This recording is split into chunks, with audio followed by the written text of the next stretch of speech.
എൻ്റെ പേര് നമിത. ആദ്യമായിട്ട് ഈ കൃപാസന അൾത്താരയിൽ ഇവിടെ വന്ന് ഇങ്ങനെ ഒരു സാക്ഷ്യം പറയാനായിട്ട് എനിക്ക് അവസരം അനുവദിച്ചു തന്ന മാതാവിനും അമ്മ മാതാവിനും തിരുക്കുമാരനും 1000 നന്ദി പറയുന്നു. എൻ്റെ ഒരു വലിയ ആഗ്രഹമായിരുന്നു ഈ അൾത്താരയിൽ എൻ്റെ മോളെയും ഹസ്ബൻഡിനെയും കൂട്ടി വന്നൊരു സാക്ഷ്യം പറയണമെന്ന്. ഞാൻ കോഴിക്കോട് നിന്നാണ് വരുന്നത്. ഞങ്ങൾ ഖത്തറിലാണ്. ഹസ്ബൻഡ് ഖത്തറിലാണ് വർക്ക് ചെയ്തുകൊണ്ടിരുന്നത്. ഇപ്പം സ്ഥലം മാറി സൗദിയിലേക്ക് മാറിയിട്ടുണ്ട്.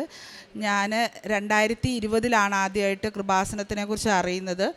അന്ന് എൻ്റെ ഒരു സുഹൃത്തിൻ്റെ ഭർത്താവിൻ്റെ ക്യാൻസർ പിടിച്ചപ്പോൾ അദ്ദേഹത്തിന് വേണ്ടിയിട്ടാണ് ഞങ്ങൾ ഗ്രൂപ്പായിട്ട് ഇങ്ങനെ പ്രാർത്ഥിക്കാൻ വേണ്ടിയിട്ടാണ് ഞാൻ ആദ്യമായിട്ട് ഓൺലൈൻ ഉടമ്പടി എടുക്കുന്നത്. അത് കഴിഞ്ഞ് 2020 കോവിഡൊക്കെ വന്ന സമയത്ത് എനിക്ക് പെട്ടെന്നൊരു ഞാൻ ഹെൽത്തിലാണ് വർക്ക് ചെയ്യുന്നത്. ഹെൽത്ത് ഡിപ്പാർട്ട്മെൻറ്റ് ഹമദിലായിരുന്നു വർക്ക് ചെയ്തുകൊണ്ടിരുന്നത്, ക്ലിനിക്കൽ റിസർച്ച് കോർഡിനേറ്ററായിട്ട്.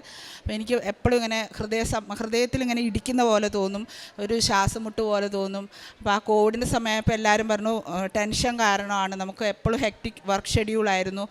അപ്പോൾ നാട്ടിലോട്ട് വരാൻ പറ്റിയില്ല. അവിടെ കുറേ ട്രീറ്റ്മെൻറ്റൊക്കെ ചെയ്തു, വലിയ വ്യത്യാസമൊന്നും ഇല്ലായിരുന്നു. ഇപ്പോൾ ഇവിടെ വന്ന് ഇങ്ങനെ കാർഡിയോളജീനെ കാണിച്ചു. അപ്പോൾ അവർ ചോദിച്ചു എന്താ വരാൻ കാരണം. അപ്പോൾ ഞാൻ പറഞ്ഞു ഞാനിങ്ങനെ മെഡിക്കൽ ബാക്ക്ഗ്രൗണ്ട് ഉള്ള ഒരാളാണ്, അപ്പോൾ എനിക്ക് തോന്നുന്നു എൻ്റെ ബീറ്റ് ശരിയല്ല എന്ന്. അങ്ങനെ അവർ എക്കോ ഒക്കെ ചെയ്ത് നോക്കിയപ്പോൾ പറഞ്ഞു റൈറ്റ് വെൻട്രിക്കുലാർ ഹൈപ്പർട്രോഫി, കനം വെക്കുന്നതാണ് എന്ന് പറഞ്ഞു. മരുന്നൊക്കെ തന്നു. ഞാൻ മരുന്നൊന്നും കഴിച്ചില്ല. ഞാനും അമ്മയും എൻ്റെ ഫാദറും എല്ലാവരും ഇവിടെ വന്നു, കൃപാസനത്തിൽ വന്ന് ഉടമ്പടി എടുത്തു. ജോസഫ് അച്ഛനെ കണ്ട് പ്രാർത്ഥിച്ചു. അപ്പോൾ അച്ഛൻ പറഞ്ഞു നിന്നെ മാതാവ് സൗഖ്യപ്പെടുത്തിയിട്ടുണ്ട്. ഞാനത് പരിപൂർണമായിട്ട് വിശ്വസിച്ചു. ഞാൻ പിന്നെ ഡോക്ടറുടെ അടുത്തൊന്നും പോയിട്ടില്ല. എനിക്ക് അന്ന് തൊട്ട് ഇതുവരെ എനിക്ക് അങ്ങനെ ശ്വാസം മുട്ടോ വലിയ ബുദ്ധിമുട്ടുകളൊന്നും വന്നിട്ടില്ല. അപ്പോൾ അന്ന് ഡോക്ടർ പറഞ്ഞത് 6 മാസം കഴിഞ്ഞിട്ട് ശരിയായില്ലെങ്കിൽ നമുക്ക് വേറെ സർജിക്കൽ ട്രീറ്റ്മെൻറ്റിലേക്ക് കടക്കണമെന്നാണ്. അപ്പോൾ 2022 മുതൽ ഈ 25 ദിവസം വരെ എനിക്ക് ദൈവം എന്നെ നടത്തുകയാണ്. അതിൻ്റെ ഇടയ്ക്ക് എനിക്കൊരു സർജറി കഴിഞ്ഞു. അപ്പോഴും ദൈവം എന്നെ നടത്തിച്ചു. എനിക്ക് ഒരു അപകടവും വരുത്താതെ എൻ്റെ ജീവനെ അമ്മ മാതാവ് കാത്ത് സംരക്ഷിച്ചു.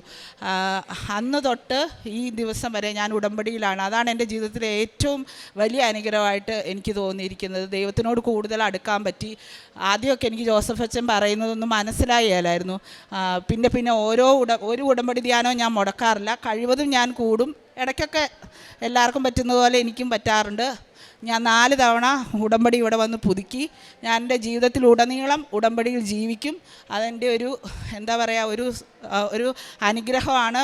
ഞാൻ അതുകൊണ്ട് എൻ്റെ ജീവിതത്തിൽ ഈ 4 വർഷം 2022 മുതൽ ഈ വർഷം ഈ നാൾ വരെ അമ്മ മാതാവ് എപ്പോഴും എനിക്ക് വേണ്ടി ഇതുവരെ ഒന്നും പ്രാർത്ഥിച്ചിട്ടില്ല. പക്ഷേ എൻ്റെ എല്ലാ ഇതിലും അമ്മ മാതാവ് എന്നെ അനുഗ്രഹിച്ചിട്ടുണ്ട്. ഇപ്പോൾ ഇവിടെ വന്ന് നിൽക്കുന്നത് ഞാൻ എൻ്റെ മോൾക്ക് അമ്മ മാതാവ് തന്ന ഒരു അനുഗ്രഹം പറയാൻ വേണ്ടിയിട്ടാണ്. അവൾ 10ാം ക്ലാസ്സിൽ ഖത്തറിലാണ് പഠിച്ചത്. അത്യാവശ്യം പഠിക്കുമായിരുന്നു. പക്ഷേ പരീക്ഷയോടൊക്കെ അടുപ്പിച്ചപ്പോഴത്തേക്കും ഭയങ്കര ടെൻഷനായി. മാർക്ക് വിചാരിച്ച പോലെ കിട്ടുന്നില്ല, എനിക്ക് നന്നായിട്ട് പെർഫോം ചെയ്യാൻ പറ്റുന്നില്ല എന്നൊക്കെ പറഞ്ഞ് ഭയങ്കര കരച്ചിലും ബഹളവും ഒക്കെ ആയിരുന്നു. പിന്നെ ടെൻഷൻ കൂടുമ്പോഴത്തേക്കും അവൾക്ക് പരീക്ഷയ്ക്ക് നന്നായിട്ട് എഴുതാനും പറ്റില്ല. അപ്പോൾ പ്രീ ബോർഡിനൊന്നും നല്ല മാർക്കൊന്നും കിട്ടിയില്ല. അപ്പോൾ ഞാൻ പറഞ്ഞു അങ്ങനെയൊന്നുമല്ല, നമുക്ക് മാതാവിനോട് മുട്ടിപ്പായിട്ട് പ്രാർത്ഥിക്കാം. അപ്പോൾ ഞങ്ങൾ ഇന്നും രാവിലെ പ്രാർത്ഥിക്കും. ഞാനും ഹസ്ബൻഡും പിള്ളേരും എല്ലാം ഒന്നിച്ചാണ് പ്രാർത്ഥിക്കാറ്. വൈകുന്നേരം പ്രാർത്ഥിക്കും. പരീക്ഷയ്ക്ക് പോകുമ്പോൾ ഉടമ്പടി തൈലം, പരീക്ഷയ്ക്ക് പോകുമ്പോൾ മാത്രമല്ല വീട്ടിൽ നിന്ന് പുറത്തിറങ്ങുമ്പോൾ ഞങ്ങൾ മാതാവിൻ്റെ മുമ്പിൽ നിന്ന് വിശ്വാസ പ്രമാണം ചെല്ലും. ഉടമ്പടി തൈലം നെറ്റിയിൽ പെരട്ടും. എന്നിട്ട് പ്രാർത്ഥിച്ചിട്ടാണ് പോവുക. കാശ് രൂപം കൊടുത്തു വിടും. അപ്പോൾ ഞാൻ പറഞ്ഞു എന്തെങ്കിലും ബുദ്ധിമുട്ട് തോന്നുവാണെങ്കിൽ കാശ് രൂപത്തെ മുറുക്ക പിടിച്ചിട്ട് നീ വിശ്വാസ പ്രമാണം ചെല്ല്, നിൻ്റെ ടെൻഷനൊക്കെ മാറുമെന്ന് പറഞ്ഞു. അങ്ങനെ 10ാം ക്ലാസ്സിലെ റിസൾട്ട് വന്നപ്പോൾ ഖത്തറിൽ തന്നെ 1ാം റാങ്കോടുകൂടി, ഞങ്ങൾ ഒരിക്കലും പ്രതീക്ഷിച്ചിട്ടില്ല 1ാം റാങ്ക് ഒന്നും കിട്ടുന്നത്.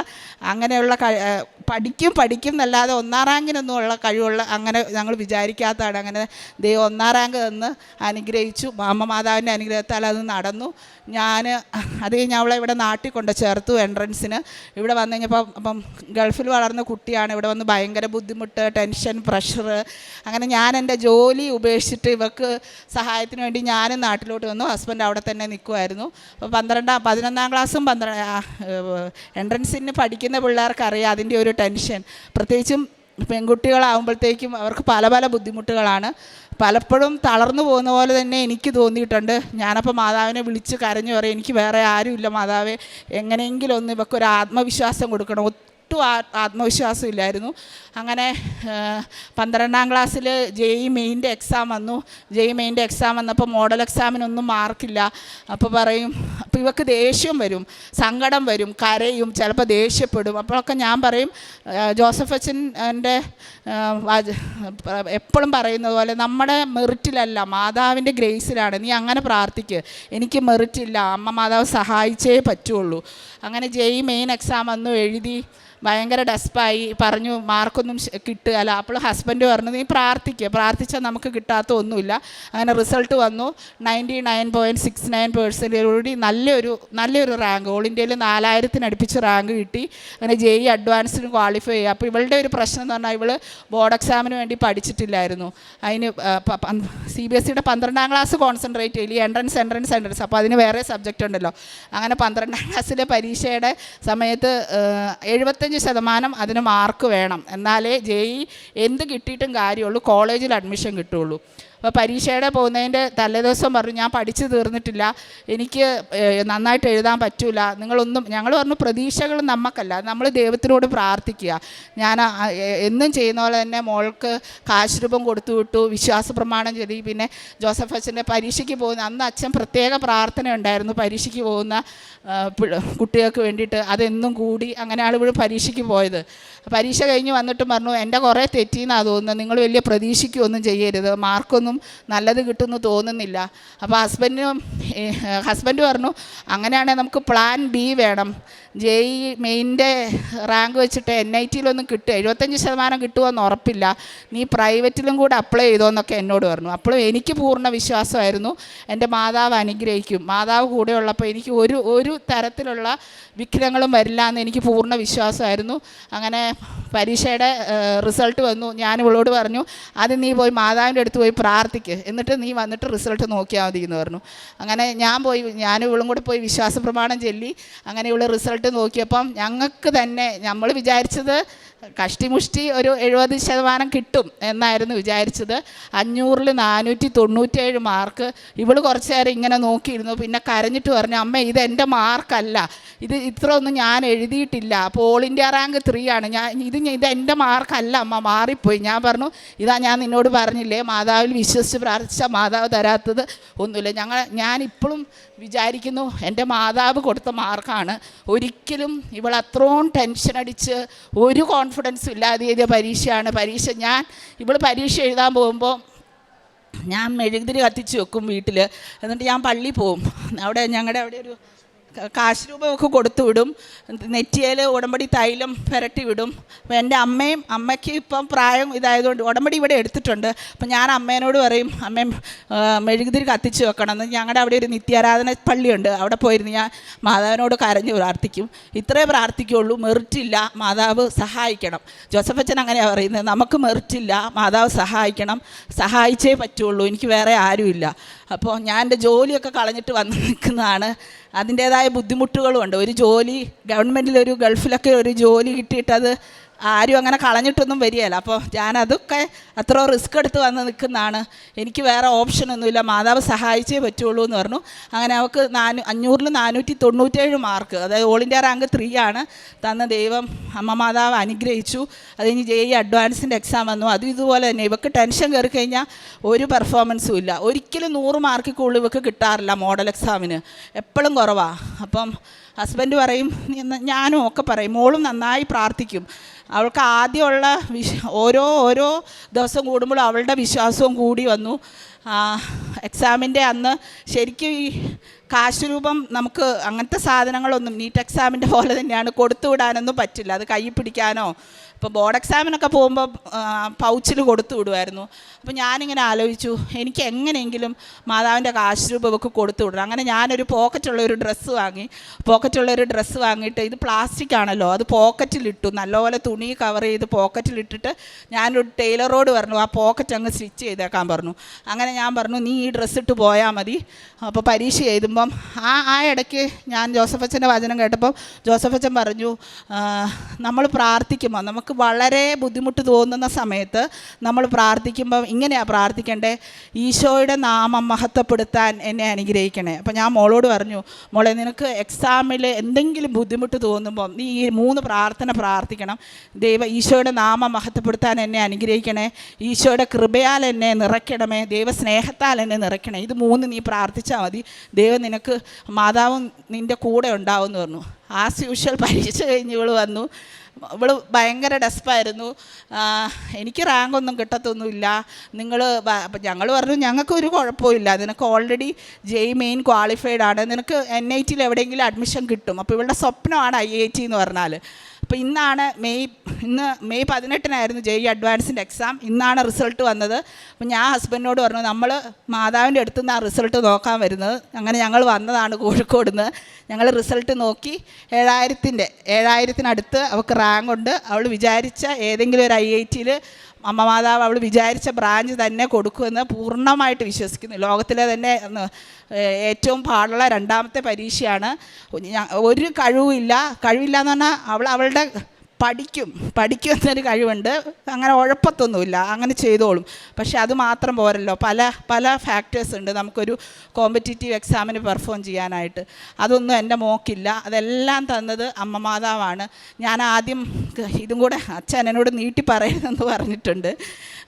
ഞാൻ കൃപാസനത്തിൽ ആദ്യം വന്നപ്പോൾ ആദ്യം എനിക്ക് വലിയ ഇതില്ലായിരുന്നു, എന്തിനാണ് ഇവിടെ വന്ന് പ്രാർത്ഥിക്കുന്നത്, അവിടെ മാതാവില്ലേ. ഞാനൊരു ദൈവവിശ്വാസിയാണ് തികഞ്ഞ. പണ്ട് തൊട്ടേ പള്ളിയിൽ പോവും, മാതാവ് എന്നോട് പ്രാർത്ഥിക്കും. പക്ഷേ കൃപാസനത്തിൽ വരേണ്ട കാര്യം എന്താണെന്ന് ഞാൻ എപ്പോഴും ആലോചിക്കുമായിരുന്നു. അപ്പോൾ എൻ്റെ സിസ്റ്റർ ഇൻ ലോയുടെ അമ്മയാണ്, ആൻറ്റിയാണ് എനിക്ക് തന്നിട്ട് നീ ഒന്ന് പോ നമി എന്ന് പറഞ്ഞിട്ട് എന്നെ വിട്ടതാണ്. അപ്പോൾ ഞാനിത് തിരിച്ച് ചെന്ന് എൻ്റെ കുറേ കസിൻസിനോടൊക്കെ പറഞ്ഞപ്പോൾ അവരെന്നെ കളിയാക്കി. അപ്പോൾ ഞാൻ പറഞ്ഞു, ഒരു ദിവസം ഞാൻ ഇവിടെ നിന്ന് ഞാൻ സാക്ഷ്യം പറയും, അത് നിങ്ങൾ കേൾക്കും, അപ്പോൾ നിങ്ങൾ മാതാവിൽ വിശ്വസിക്കുന്നു. അപ്പോൾ ഞാൻ വിശ്വസിക്കുന്നത് ഞാനീ പറയുന്ന സാക്ഷ്യം എൻ്റെ കുറേ കസിൻസ് കേൾക്കുന്നുണ്ടാവും, അവർക്കും ഒരു അനുഭവം വരും, അവരും അമ്മ മാതാവിൽ വിശ്വസിക്കും. എനിക്ക് ഇത്രയും നാളും ഈ നിമിഷം വരെ എന്നെ കരുതലോടെ കാത്ത ഞാൻ ഒരിക്കലും എനിക്ക് വേണ്ടി പ്രാർത്ഥിച്ചിട്ടില്ല. പക്ഷെ ഞാൻ എന്ത് ചെയ്യുമ്പോഴും മാതാവിനോട് പറയും, മാതാവേ ഞാനിത് ചെയ്യാൻ പോവാ, എന്നെ ഒന്ന് താങ്ങണേന്ന് പറയും. ഇതുവരെ എനിക്ക് ഒരു മുടക്കും വരാതെ എന്നെ കാത്തുരക്ഷിച്ച അമ്മ മാതാവിന് എന്നെ എൻ്റെ കുടുംബാംഗങ്ങളെയും പ്രത്യക്ഷീകരണത്തിൻ്റെ സാക്ഷിയാക്കി മാറ്റിയ മാതാവിന് ഞാൻ 1000 നന്ദി പറയുന്നു. പ്രേക്ഷിത പ്രവർത്തനം എന്ന് പറഞ്ഞിട്ടുണ്ടെങ്കിൽ നമ്മൾ നാട്ടിലിങ്ങനെ, ഞങ്ങൾ ഗൾഫിലായിരുന്നു, അവിടെ കഴിഞ്ഞ സാക്ഷ്യത്തിൽ പറഞ്ഞ പോലെ പരിമിതികളുണ്ട്. പക്ഷെ ഞങ്ങൾ അവിടെ ഈ പാവങ്ങൾക്ക് ഭക്ഷണം കൊടുക്കാറുണ്ടായിരുന്നു. പിന്നെ പത്രം കൊടുക്കും. പിന്നെ ഉടമ്പടിയിൽ പറയുന്ന ഒരു കാര്യവും ഞാൻ ലംഘിച്ചിട്ടില്ല. എനിക്ക് കുറേ പേരോട് ഇങ്ങനെ വെറുപ്പല്ല ദേഷ്യം ഉണ്ടായിരുന്നു. നമ്മളിങ്ങനെ സ്വാഭാവികമാണല്ലോ, മാനസികമായ എല്ലാത്തരം പ്രശ്നങ്ങളുള്ള ആളാണ്. പക്ഷെ അതൊക്കെ ഞാൻ പുറത്ത് അവരെയൊക്കെ സ്നേഹിച്ചു, അവരോടൊക്കെ ക്ഷമിച്ചു. അതിൻ്റെ അനുഗ്രഹം എനിക്കറിയില്ല. എന്നെ മാതാവ് ഒരുപാട് നന്മകൾ തന്ന് മാതാവ് അനുഗ്രഹിച്ചു. അമ്മ മാതാവിന് 1000 നന്ദി. പരീക്ഷയ്ക്ക് പോകുമ്പോൾ ഭയങ്കര ടെൻഷൻ അടിച്ചാണ് പോകുന്നത്. എനിക്ക് ഒരിക്കലും ഒരു കോൺഫിഡൻസ് ഇല്ലായിരുന്നു. ചിലപ്പോൾ ആൻസർ അറിയായിരിക്കും, പക്ഷേ അത് കുറേ ടൈം എടുത്തൊക്കെയാണ് കണ്ടുപിടിക്കുക. പക്ഷേ അമ്മ പറഞ്ഞു മാതാവിനോട് മുട്ടിപ്പോയി പ്രാർത്ഥിക്കണമെന്ന്. എല്ലാ ദിവസവും ഞാൻ അമ്മേൻ്റെ കൂടെ വൈകുന്നേരം പ്രാർത്ഥിക്കാനിരിക്കും. പരീക്ഷ പോകുന്ന അമ്മ കാർഷികരൂപം തരും. പിന്നെ ഏതെങ്കിലും ക്വസ്റ്റ്യനിൽ ഡൗട്ടൊക്കെ വന്നാൽ ഞാനത് മുറുക്കെ പിടിക്കും. അപ്പോൾ എനിക്ക് മോർ കോൺഫിഡൻ്റ് ആയിട്ട് തോന്നാറുണ്ട്. അങ്ങനെയാണ് ഞാൻ എല്ലാ പരീക്ഷയ്ക്കും പോയത്. JEE മെയിൻ്റെ പരീക്ഷയ്ക്ക് ഒട്ടും റിസൾട്ട് കിട്ടില്ല എന്നാണ് വിചാരിച്ചത്. പക്ഷേ ഇത്രയും നല്ല റിസൾട്ട് തന്ന മാതാവിന് ഞാൻ നന്ദി പറയുന്നു. മാതാവിൻ്റെ കൃപ കൊണ്ട് മാത്രമാണ് എനിക്കിത് കിട്ടിയത്. ജെറമിയ 33:3 എന്നെ വിളിക്കുക, ഞാൻ മറുപടി നൽകും. നിൻ്റെ ബുദ്ധിക്ക് അതീതമായ മഹത്വം നിഗൂഢവുമായ കാര്യങ്ങൾ ഞാൻ നിനക്ക് വെളിപ്പെടുത്തും. നമിത റാണി ജോസ് എന്ന ഈ സഹോദരി ജീവിത പങ്കാളിയോടും മകളോടുമൊപ്പം പരിശുദ്ധ കൃപാസന മാതാവ് വഴി ഈ കുടുംബത്തിന് ലഭിച്ച വലിയ നന്മകളെ സന്തോഷത്തോടെ സാക്ഷ്യപ്പെടുത്തുകയാണ്.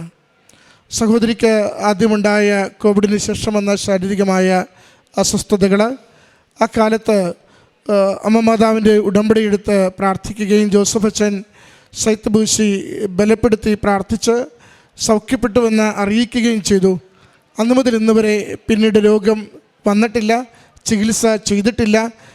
പൂർണ്ണമായും അമ്മയിൽ ആശ്രയിച്ച് ആരോഗ്യം നേടിയതിൻ്റെ സാക്ഷ്യമാണ് മകൾ ആദ്യം പങ്കുവച്ചത്. എന്നാൽ പ്രധാനമായും സഹോദരി പങ്കുവച്ചത് മകൾ ദിയയുടെ സാക്ഷ്യമാണ്. ദിയ SSLC പഠിക്കുമ്പോൾ, ബോർഡിൻ്റെ +2 പഠിക്കുമ്പോൾ, അതോടൊപ്പം JEE മെയിൻ അഡ്വാൻസ് പരീക്ഷകൾ എഴുതുമ്പോഴുണ്ടായ ദൈവാനുഭവങ്ങളെയാണ്, ഉടമ്പടി അനുഭവങ്ങളെയാണ് സഹോദരി സാക്ഷ്യപ്പെടുത്തിയത്. വ്യക്തമായിട്ട് സഹോദരി പറയുന്നുണ്ട്, ഓരോ പരീക്ഷയുടെ കാലത്തും ഉടമ്പടിയിൽ ഉറച്ചാണ് മുന്നോട്ട് പോയിക്കൊണ്ടിരുന്നത്. അമ്മ മാതാവാണ് കരം പിടിച്ച് നടത്തിയിരുന്നത്. മകൾ പഠിക്കുമെങ്കിലും മകളുടേതായ കുറേ ആദിയും ആകുലതകളും ടെൻഷൻസും പഠനം ആ പരീക്ഷ എത്തുമ്പോഴുള്ള പ്രയാസങ്ങളുമൊക്കെ ഉണ്ടായിരുന്നു. ആ നാളുകളിലൊക്കെയും അമ്മ മാതാവിൽ ഉറച്ച് ശരണപ്പെട്ട് പ്രാർത്ഥിക്കുവാനായിട്ട് ഉടമ്പടി തൈലം പൂശിയും ഉടമ്പടി ഉപ്പ് ഭക്ഷണത്തോടൊപ്പം എന്നും ചേർത്ത് കഴിച്ചും അതോടൊപ്പം ഉടമ്പടി കാശുരൂപം കരങ്ങളിൽ പിടിച്ചുകൊണ്ട് പരീക്ഷയ്ക്ക് പോയുമാണ് മകള് ബോർഡ് എക്സാം 10ൻ്റെതും ബോർഡ് എക്സാം +2ൻ്റെതും ഏറ്റവും മികച്ച മാർക്കോടുകൂടി വിജയിക്കുന്നത്. പ്രത്യേകിച്ച് പറഞ്ഞു, +2ൻ്റെ ബോർഡ് എക്സാം മകൾ എഴുതുമ്പോൾ അതിനുവേണ്ടി പ്രത്യേകം പഠിക്കാൻ പോലും പോയിട്ടില്ല. JEE പഠിക്കുന്നു, അതായിരുന്നു കോൺസെൻട്രേഷൻ മുഴുവനും. 70% മാർക്കെങ്കിലും ബോർഡ് എക്സാമിന് കിട്ടിയാലേ JEE ലഭിക്കുന്നത് കൊണ്ട് പ്രയോജനമുള്ളൂ. എങ്കിലും അത് കിട്ടുമോ എന്ന് പോലും ആദ്യ പിടിച്ചാണ് മകൾ പരീക്ഷയ്ക്ക് പോകുന്നത്. ആ നാളുകളിലൊക്കെയും ദൈവനാമത്തെ മഹത്വപ്പെടുത്തണമെന്ന ഒറ്റ വിചാരം, ഒറ്റ പ്രാർത്ഥന കുടുംബത്തോടൊപ്പം ഉണ്ടായിരുന്നു. അതുകൊണ്ട് മകൾ പറയുന്നുണ്ട്, ഞാൻ പരീക്ഷകൾക്ക് പോകുമ്പോൾ അമ്മ മാതാവിൻ്റെ കാശുരൂപം ചേർത്ത് പിടിച്ചാണ് ഞാൻ പോയിക്കൊണ്ടിരുന്നത്. ചിലപ്പോൾ അവിടെ ചെല്ലുമ്പോൾ എല്ലാം ബ്ലാക്ക് ഔട്ടാകും, എൻ്റെ മനസ്സിലൊന്നും വരുന്നില്ല. ഞാനപ്പോൾ വിശ്വാസ പ്രമാണം ചൊല്ലി മാതാവിനോടൊന്ന് പ്രാർത്ഥിച്ച് ആ ചോദ്യത്തോട് നോക്കുമ്പോൾ വേഗത്തിൽ അവിടെ തന്നെ അക്ഷരങ്ങൾ തെളിയുന്നതായി കാണും. അത് ഓരോന്നും ഞാനിങ്ങനെ എഴുതിക്കൊണ്ടിരുന്നു. ചിലപ്പോൾ കൈ ഇങ്ങനെ വേഗതയിൽ ചലിപ്പിച്ചുകൊണ്ട് അമ്മ മാതാവ് ആ പരീക്ഷകളെ എനിക്ക് വേഗമാക്കി തന്നു. അങ്ങനെ വിചാരിച്ചതിനപ്പുറം സ്വപ്നത്തിൽ കാണാത്ത വിധം 500-ൽ 497 മാർക്ക്, 3ാമത്തെ റാങ്കോടുകൂടി ആ +2ൻ്റെ ബോർഡ് എക്സാം പൂർത്തീകരിച്ച് നല്ല വിജയം നേടുവാൻ മകളെ സഹായിച്ചുവെന്ന്. അതോടൊപ്പമാണ് JEE മെയിൻ എഴുതുന്നത്. അതും ഒത്തിരി പ്രതിസന്ധിയും ആകുലതയും ഉള്ള സമയത്താണ് മകളിപ്പോൾ എഴുതുന്നത്. പഠിച്ചു തീരുവാൻ ഒത്തിരിയുണ്ട്, വായിക്കുന്നത് പലതും മറന്നു പോകുന്നു.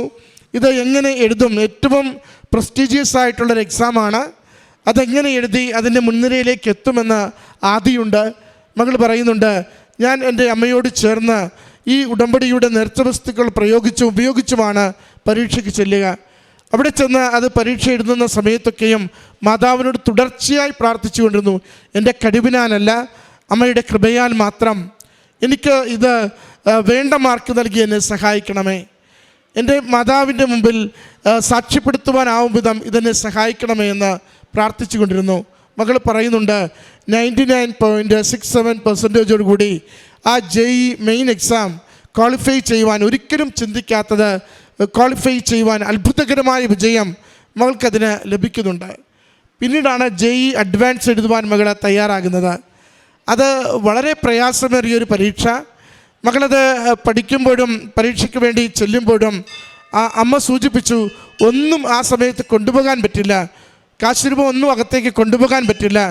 അതിനെ കണ്ടുപിടിച്ച വഴിയാണ് ഒരു വസ്ത്രം പുതുതായി വാങ്ങി, പോക്കറ്റുള്ള വസ്ത്രം വാങ്ങി, അതിനകത്ത് അമ്മ മാതാവിൻ്റെ കാശുരൂപം അതിൻ്റെ അകത്ത് നിക്ഷേപിച്ച് അത് തയ്ച്ച് പിടിപ്പിച്ചു വെച്ചു. പുറത്തുനിന്ന് നോക്കിയാൽ ഒന്നും കാണില്ല, അകത്ത് പരിശോധിച്ചാൽ അത് ഇൻബിൽറ്റാണ്, ആ വസ്ത്രത്തിൻ്റെ ഭാഗമാണ്. അതുകൊണ്ട് വേറെ ഒന്നും പറയുവാനില്ല. അത് എത്ര കണ്ട ഒരു കുടുംബം അതിൻ്റെ തീഷ്ണമായ ഏറ്റവും കാഠിന്യമേറിയ ഒരു പരീക്ഷയുടെ സമയത്ത് അമ്മയിൽ ആശ്രയിക്കുന്നുവെന്ന് സാക്ഷ്യപ്പെടുത്തുകയാണ്. ആ പരീക്ഷ എഴുതുമ്പോൾ മകൾ വന്ന് തിരികെ മാർക്കൊക്കെ കൂട്ടുനോക്കിയിട്ട് പറയുന്നുണ്ട്, രക്ഷപ്പാടൊന്നുമില്ല. അതാണ് ജീവിത പങ്കാളി പറയുന്നത്, പ്ലാൻ B കൂടി നമുക്ക് നോക്കാമെന്ന്. കാരണം വലിയ മാർക്കിലേക്ക് എത്തുമെന്ന് തോന്നുന്നില്ല എന്നാണ് പറയുക. അപ്പോൾ ഏതാണ്ട് കണക്ക് കൂട്ടുന്നുണ്ട്, റാങ്ക് ഏതാണ്ട് 15,000-നും 40,000-നും ഇടയിൽ വരും, ഇതാണ് പ്രതീക്ഷിക്കുന്നത്. അങ്ങനെയാണ് ഇന്ന് ഈ മാർക്ക്, ഇന്ന് റാങ്ക് ലിസ്റ്റ് വരുന്ന ദിവസമാണ്. അത് അമ്മയുടെ തിരുനടയിൽ വന്ന് നോക്കണമെന്ന ആഗ്രഹത്തോടു കൂടി കോഴിക്കോട് നിന്ന് രാവിലെ ഇങ്ങോട്ട് പോരുന്നത്. എന്നും അമ്മയോട് ചേർന്ന് നിന്ന് വിശ്വസിച്ചും വിശ്വസ്തതയിലും ജീവിച്ചാൽ വലിയ കാര്യങ്ങൾ നമ്മൾ ചിന്തിക്കുന്നതിനപ്പുറം തരുവാൻ അമ്മ എപ്പോഴും കൂടെ ഉണ്ടാവും. അത് അനേക മക്കൾ ഈ അൾത്താരയിൽ സാക്ഷ്യപ്പെടുത്തുന്നതാണ്. മകള് ചോദിക്കുമ്പോൾ പറയുന്നുണ്ട്, ഞാൻ ഇവിടെ വന്ന് അതിൻ്റെ റിസൾട്ട് നോക്കുമ്പോൾ ഞാൻ പ്രതീക്ഷിച്ചതിനേലും 30 മാർക്ക് എനിക്ക് കൂടുതലുണ്ട്. 15,000 മുതൽ 40,000 വരെ പ്രതീക്ഷിച്ചിരുന്ന റാങ്ക് 7,000 ആക്കി. വളരെ ചെറിയ റാങ്ക്, വളരെ മികച്ച റാങ്ക് നൽകി. ഏതൊരു IIT-യിലും ഇഷ്ടപ്പെട്ട കോഴ്സ് എടുക്കുവാൻ പറ്റുന്ന വിധത്തിൽ അമ്മ മാതാവ് മകൾക്ക് നല്ല വിജയം നൽകി അനുഗ്രഹിച്ചുവെന്ന്. അത്ര കണ്ട് സ്നേഹത്തോടു കൂടി അമ്മയുടെ അരികിൽ വ്യാപരിക്കുമായിരുന്നു. എന്നും അവർ രണ്ടുപേരും, അമ്മയും മോളും, വിദേശത്തുള്ള ജീവിത പങ്കാളിയും ഒരുമിച്ച് അവർ പ്രത്യക്ഷീകരണ പ്രാർത്ഥന ചൊല്ലും. എന്നും ഡെയിലി ബ്രെഡിൽ പങ്കുചേരും. ചെയ്തു കൊടുക്കാനാവുന്ന നന്മകൾ മറ്റുള്ളവർക്ക് സന്തോഷത്തോടെ ചെയ്തു കൊടുക്കും. ദൈവസ്നേഹത്താൽ നിറഞ്ഞ പ്രവൃത്തികൾ കൊണ്ട് ജീവിതത്തെ എപ്പോഴും സമ്പന്നമാക്കിയിരുന്നു. പ്രിയമുള്ളവരെ, ഉടമ്പടി വലിയ കാര്യങ്ങൾക്ക് വേണ്ടി നാം ഏർപ്പെടുന്ന ദൈവിക പദ്ധതിയാണ്. അത് വലിയ കാര്യങ്ങൾ, വലിയ അനുഗ്രഹങ്ങൾ നമ്മുടെ കഴിവിനപ്പുറം, ചിന്തയ്ക്കപ്പുറം, സമയച്ചുരുക്കത്തിൽ അമ്മ മാതാവ് നമ്മുടെ കരങ്ങളിലേക്ക് ഏൽപ്പിച്ചു തരുന്ന തിരുക്കുമാരൻ്റെ അനുഗ്രഹത്തിൻ്റെ തുടർച്ചയായ അവസരങ്ങളാണ്. അതിൻ്റെ സാക്ഷ്യമാണ് ഈ കുടുംബം, പ്രത്യേകിച്ച് ഈ മകൾക്ക് ലഭിച്ച വലിയ വിജയത്തിൽ സാക്ഷ്യപ്പെടുത്തുക. ഈ കുടുംബത്തിനും ഈ മകൾക്ക് ലഭിച്ച ഈ വലിയ അനുഗ്രഹത്തിന് അമ്മ മാതാവിനും തിരുക്കുമാരനും നന്ദി പറഞ്ഞുകൊണ്ട് കരങ്ങളടിച്ച് ഈ സാക്ഷ്യം നമുക്ക് സമർപ്പിക്കാം. അത്യപൂർവ ദൈവാനുഭവങ്ങൾ ഇനി നിങ്ങൾക്കും സ്വന്തം. ഈ യൂട്യൂബ് ചാനൽ ഇതുവരെ സബ്സ്ക്രൈബ് ചെയ്തിട്ടില്ലെങ്കിൽ ഇപ്പോൾ തന്നെ സബ്സ്ക്രൈബ് ചെയ്യുക. ഈ വീഡിയോ ഇപ്പോൾ തന്നെ നിങ്ങളുടെ സുഹൃത്തുക്കൾക്ക് ഷെയർ ചെയ്തുകൊണ്ട് കർത്താവിൻ്റെ പ്രേക്ഷിതരാകുക.